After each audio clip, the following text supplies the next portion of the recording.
আপনারা তামিম ইকবাল খানকে আলুর সাথে তুলনা করতেই পারেন, কারণ তিনি সবখানে সব জায়গায় নিজেকে মানিয়ে নিতে পারেন। তবে আপনি কি খেয়াল করেছেন এই আলু বিষয়ক উপদেষ্টা তেল ইকবাল খান দেখতে কতটা সুন্দর, রাজপুত্রের মতো? তাছাড়া একজন উচ্চশিক্ষিত এবং কলিজাওয়ালা পরিবারের সন্তানও বটে। আবার অন্যদিকে আমাদের দেশের সাবেক ফুটবলার আমিনুল হক সাহেবও তার চেয়ে কোনো দিক দিয়ে কম নয়। তাদের কথা বলার ধরন সুন্দর, সাহসী, এনার্জেটিক। একজন খান পরিবারের ছেলে, আরেকজন সাবেক গোলরক্ষক। তবে আপনি জানলে অবাক হবেন, পৃথিবীতে খুব কম মানুষ আছে যারা এত কিছু একসাথে নিয়ে জন্মগ্রহণ করেন। কিন্তু এত কিছু নিয়ে জন্মগ্রহণ করলেও তারা শুধুমাত্র একটা জিনিস ছাড়া দুনিয়াতে চলে এসেছেন, আর সেটা হলো ব্রেইন। আল্লাহ তাদের সবকিছু দিলেও শুধুমাত্র ব্রেইনটাই দেন নাই। যদি এদের ব্রেইন থাকতোই তাহলে কোটায় প্রতিমন্ত্রী হয়ে এভাবে প্রথম দিনেই ডোনাল্ড ট্রাম্পের মতো হ্যাডাম দেখাতো না। আপনারা তো জানেন বিসিবিতে টোকাই সাংবাদিকদের প্রবেশ নিষেধ ছিল, কিন্তু এই ফেল করা কোটাধারী প্রতিমন্ত্রী তার প্রথম দিনে সেই নিষেধাজ্ঞা উঠিয়ে নিয়েছেন। তা যাই হোক, তিনি যেহেতু এত সুদর্শন একজন মানুষ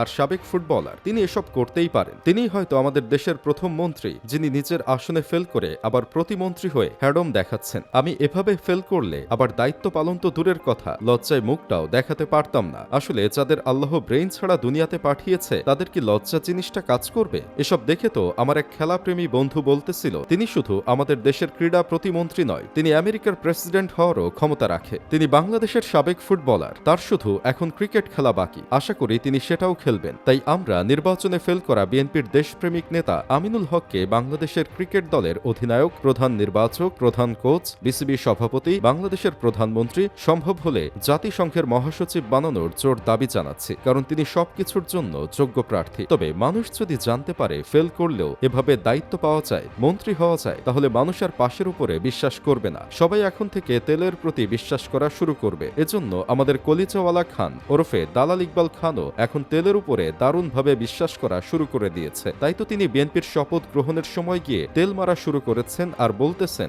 ভালো কিছু করার জন্য এই সরকারকে সময় দিতে হবে। কিন্তু তেল ইকবালের খানের মতে বিসিবিতে ভালো কিছু করার জন্য বিসিবি সভাপতিকে সময় দেওয়া যাবে না, তাকে অবৈধ বলে তার কাজে ব্যাঘাত ঘটাতে হবে। তেল কত প্রকার আর কি এই চাটগাইয়া ডটখোট দালালটাকে না দেখলে আসলে কখনো বুঝতেই পারতাম না। যেমনটা মাঠে রান খেলার জন্য ডটবল খেলা প্রয়োজন মনে করেন তিনি, তেমন এখন ভালো কাজের জন্য সময় দাবি করছেন। এই তেল দেখে কোটায় প্রতিমন্ত্রী আমিনুল ব্রো শুধু পারতেছে না, আজকের মধ্যেই বিসিবি সভাপতির চেয়ারে তামিম ইকবালকে বসাতে। আইসিসি যদি জড়িত না থাকতো তাহলে আজকেই তিনি তামিমকে বিসিবি সভাপতি বানিয়ে দিত। তবে একজন সভাপতি যখন সাংবাদিকদের নিষিদ্ধ করছিল তখন তার সাথে আলোচনা করে তারপরে নিষেধাজ্ঞা ওঠানো দরকার ছিল। আগেই ক্ষমতা দেখিয়ে এত হ্যাডাম দেখানোর কিছু ছিল না, তাও আবার কোটায় মন্ত্রী হয়ে। এই হলুদ সাংবাদিকদের নিষেধাজ্ঞা উঠিয়ে নেওয়ার পরেই নিউজ ফিডে নিউজ ভাসছে বসে পানি খাচ্ছেন শামীম পাটোয়ারি, আবার নিউজ করছে রিয়াদের মুখে পানি দিলেন শামীম। আশা করি কয়েকদিনের মধ্যে প্লেয়ারদের কলা খাওয়া ও পেয়ারা মাখা খাওয়ার নিউজও দেখতে পারবো। ধন্যবাদ প্রিয় কোটা মন্ত্রী